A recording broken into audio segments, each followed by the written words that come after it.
In the quiet, rural landscape of Hoke County, North Carolina, life generally follows a predictable rhythm.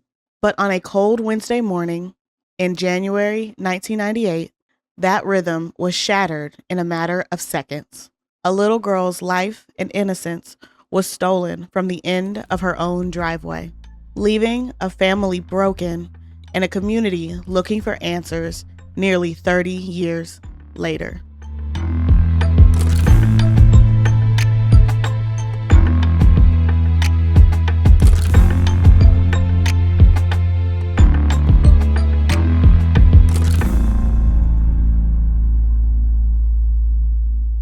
Today, we will be taking a look at the unsolved murder of Brittany Locklear, which took place in Balmore, North Carolina in January of 1998. But if you're new here, hi, my name is Devin, and welcome to Kept on Ice, a true crime podcast where we focus on cold and unsolved cases. If you find cases like this interesting, please consider following or subscribing to this podcast. And before we get into today's case, I do want to extend trigger warnings for the mentions of child abduction as well as child assault. Brittany Locklear was born on October 14, 1992, in Balmore, North Carolina, located in Hoke County, to her mother, Connie. She also had a younger sister named Brianna and a stepfather named Charles Chavis. She and her family were also members of the Lumbee tribe, which primarily spans 4 North Carolina counties: Robson, Scotland, Cumberland, and Hoke. At West Hoke Elementary, she was the youngest and smallest kindergartner, a little girl that her teachers and classmates described as a, quote, walking and talking doll, end quote. She loved the story of Pocahontas and also loved going to McDonald's. But more than anything, people remember her smile, describing it as one full of kindness and light. And she was further described as having a habit of hugging everyone she met. Her mother, Connie, recalls that Brittany was such a loving child that she would even be late to her own class because she had to hug every person she met on the way to her classroom. And this background leads us to January 7th, 1998, the first day back to school after Christmas break. And 5-year-old Brittany was so excited to go back to school. At around 6:30 a.m. that morning, Brittany and Connie picked out her outfit for the day together: a green and white softball t-shirt, green denim coveralls, pink and green tennis shoes, and a green bow for her hair. And before they left their home, Connie helped Brittany into her favorite, quote, Little Red Riding Hood winter coat, end quote. After getting dressed, they walked less than 500 feet to the end of their driveway on Grainey Road to wait for the school bus to pick Brittany up. And at 7 a.m., Connie and Brittany were standing there together. But then Connie needs to use the restroom. She quickly walks back inside their home, and she recalls that the clock on the wall said it was 7:02 a.m. when she turned away from the window. But when she looked back, moments later, Brittany was gone. Initially, Connie assumed that Brittany must have caught the school bus early, but she can't shake the feeling that something is wrong. So she rushes to Hoke County Elementary School to double check if Brittany arrived to school. But when she got there, school officials told her that Brittany had never arrived to school that day. And Connie's heart immediately sank as the reality of what happened began to sink in. And she immediately calls the police to report Brittany missing. And to her horror, shortly after placing this call, Connie learns that a neighbor of hers had already called the police to report an abduction. According to that neighbor, they saw a full-size pickup truck slam on its brakes at the end of the Locklear driveway. A man jumped out, grabbed Brittany, and sped away before anyone could intervene. So, as you can imagine, with this information, the response is immediate and it is massive. Hundreds of volunteers joined local, state, and federal law enforcement in the search for Brittany. Roadblocks were set up across the county, and the Rayfort Airport even sent up a plane to help search fields in the area. And by 9 a.m. that same day, the first pieces of evidence were found. Brittany's clothes and her backpack were found discarded on the side of a dirt road approximately 2 miles from her home. And it is at this point that investigators would later admit that their hopes of finding Brittany alive began to dwindle. The following day, January 8th, brought a long, cold rain to the area. Despite this, volunteers and law enforcement continued their search for Brittany and began to push through the woods near Ryan McBride Road. And shortly after 2 p.m. on January 8th, Sheriff Wayne Byrd spoke to volunteers, letting them know that, quote, new evidence had been found, end quote. But he did not disclose what had been found.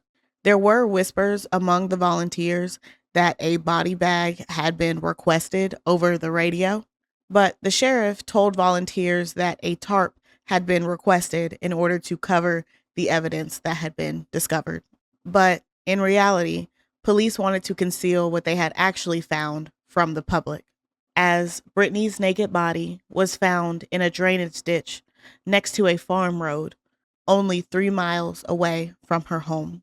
And luckily, because officers were so careful in concealing the discovery of Brittany's remains, her family was able to be privately notified of her passing. And as you can imagine, Brittany's family is utterly devastated and broken by this news. Upon hearing the sheriff's confirmation of what they had found, reportedly, Brittany's maternal grandfather, Alton Locklear, cried out in grief. Other family members, such as her step-grandfather, James Stevens, had been waiting anxiously at the search site amongst the other volunteers and had noted the, quote, red-eyed exhaustion, end quote, and losing hope among the family that morning. A couple hours later, at around 4 p.m. on January 8th, Sheriff Byrd addressed both the media and the volunteers waiting at the search site. He began his statement with the words, quote, it's sad news that I bring, end quote, and informed all the volunteers that they had found Brittany's remains. An autopsy would later be performed and confirm the horrific details. Brittany's remains showed evidence that she had been sexually assaulted, and her cause of death was listed as drowning in the drainage ditch she was found in. In addition to the autopsy, DNA evidence was collected and stored among her belongings. In the weeks following Brittany's murder, the Hoke County Sheriff's Office set up what they called a, quote, war room, end quote, to begin investigating this case, and tips began to pour in.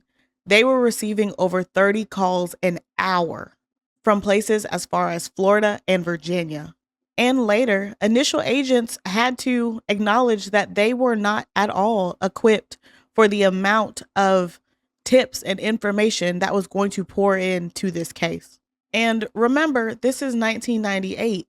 So in the early stages of this investigation, they were taking hand notes, and detectives were filling out paper forms for every tip they received, and were attempting to track over 17,000 leads with a manual spreadsheet system. And it wasn't until over 3 months later that the FBI actually stepped in and gave investigators a computer system software in order to track the amount of tips and calls coming in. But by then, the actual trail that would lead to Brittany's killer had already started to run cold. Now, initially, investigators' primary focus was on the vehicle, but unfortunately, reports of that vehicle were conflicting, such as, was the truck brown or was it tan? Did it have lights on the roof or was it a camper shell? But as the more specific details of the truck were what was in question, investigators decided to just broaden their search to any full-sized truck in the area. But I'm sure you can also guess that this does nothing to narrow down the list of suspects in this case, or locating the actual vehicle. So, to further narrow down that search, investigators again turned to the FBI and asked them to build a psychological profile on the potential killer. According to this profile, the suspect killer was not a stranger passing through, but had to be somebody who lived within a 25 to 50-mile radius of the Locklear home and was familiar with the back roads and dirt roads in the area. They also expected the killer to be showing signs of extreme stress, including increased alcohol or drug use, an intense interest in the news, or perhaps the sudden or obsessive need to clean or hide their vehicle. But even with this profile and the thousands of tips, no forward progress was made in this case, and no arrest had been made, and the case began to drag on for years. And as the years went on, this case actually became the subject of multiple political campaigns.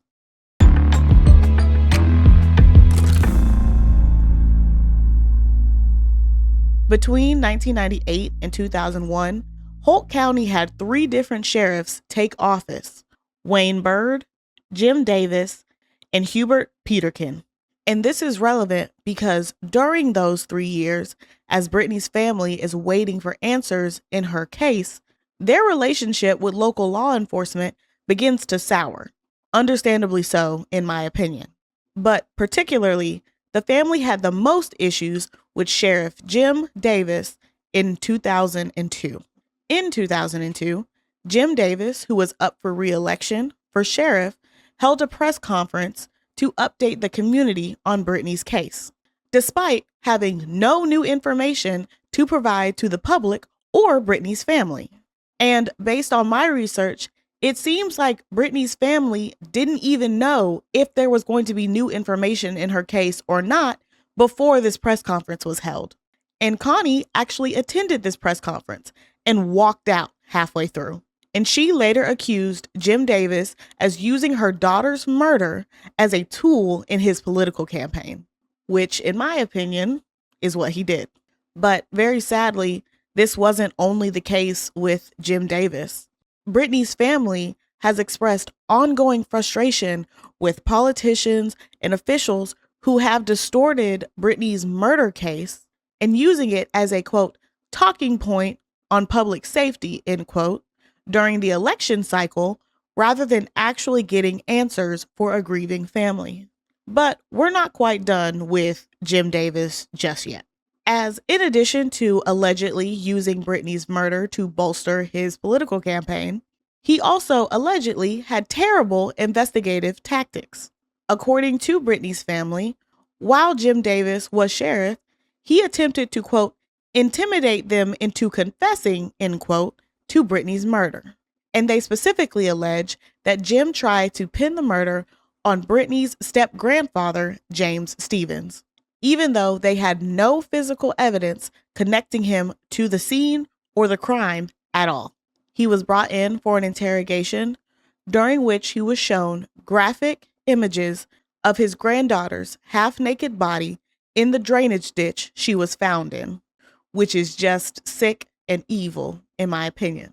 And after concluding such a sick and evil interrogation, James was never charged in relation to this crime at all, but he was left with the traumatic images of his granddaughter in his head. And James later spoke about how traumatic that experience was. Not only that he was accused of assaulting and murdering his granddaughter, but to see how she was found and how she was treated in her final moments. And in response to these allegations, Jim Davis reportedly declined to comment on these accusations or the investigation, stating that he was no longer in law enforcement. The silence is deafening, if you ask me. But then, in August 2002, 4 years after the murder, it seemed like there was finally going to be forward progress in the case. A civilian firefighter at Fort Bragg named Keith Laundrie was arrested for a bank robbery in Carthage, North Carolina, wearing a, quote, full chemical suit, end quote. After his arrest, Keith's coworkers came forward with what they described as an unsettling detail. He had a photograph of Brittany Locklear in his locker at work. The news spread fast and sent a shockwave through Hoke County. And because of this tip, investigators would search the remainder of Keith's belongings, and they found that the quote photograph, end quote, was actually a news clipping of an article about Brittany Locklear's murder. But even with this discovery, the hope that police might actually be able to close this case was palpable in the air. And Sheriff Peterkin himself called this lead, quote, very promising, end quote. However, that hope was very short lived, as investigators are able to get Keith's DNA and compare it to the DNA found on Brittany's remains. And the results were clear. His genetic profile did not match the DNA found on Brittany or on her clothes or in the dirt found at the scene. And Keith was eventually removed as a potential suspect. By the mid 2000s, the case was at a complete standstill, and the weight and stress of Brittany's unsolved murder began to really take a toll on her family. Her mother, Connie, and her stepfather, Charles, actually separated during this time, reportedly unable to carry the weight of grief and lack of answers on their marriage. And then there was Brittany's little sister, Brianna, who was only 18 months old when her sister was abducted. She has stated that her entire childhood was marked by the loss of her sister. Brianna never waited for the school bus alone. A family member was always there to watch her get on and off of the bus. And reportedly, her uncle even taught her how to shoot a gun by the time she was 3 years old. And the case would remain at a standstill until 2015, when the investigation finally moved out of the war room and into a forensic laboratory. The first major turning point of the case came in 2015, when the Hoke County Sheriff's Office announced that they had successfully generated a full genetic DNA profile of the killer based on the evidence collected at the crime scene. And it was recently released to the public that investigators are utilizing forensic genetic genealogy in this case, which utilizes familial matches obtained through voluntary samples from genetic heritage websites. Investigators are no longer only utilizing the criminal database to check this DNA. They are building a family tree in order to find who killed Brittany. And investigators in this case have stated that they believe that this case is 100% solvable and that they aren't working a cold case. They are preparing for a prosecution. But Brittany's family and the community are by far the most important things in this case. Again, Brittany was a member of the Lumbee tribe, and her murder not only highlighted the pain of her community, but is also part of a national crisis of missing and murdered Indigenous women and girls. Statistics show that Indigenous women and girls are murdered at rates 10 times higher than any other ethnic group.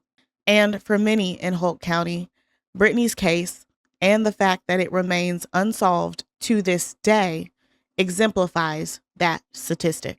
In an effort to bring awareness to this cause, I will be leaving links to organizations that support efforts to find answers in the cases of missing and murdered Indigenous women and girls. Please check the description of this episode if you are interested in supporting these foundations.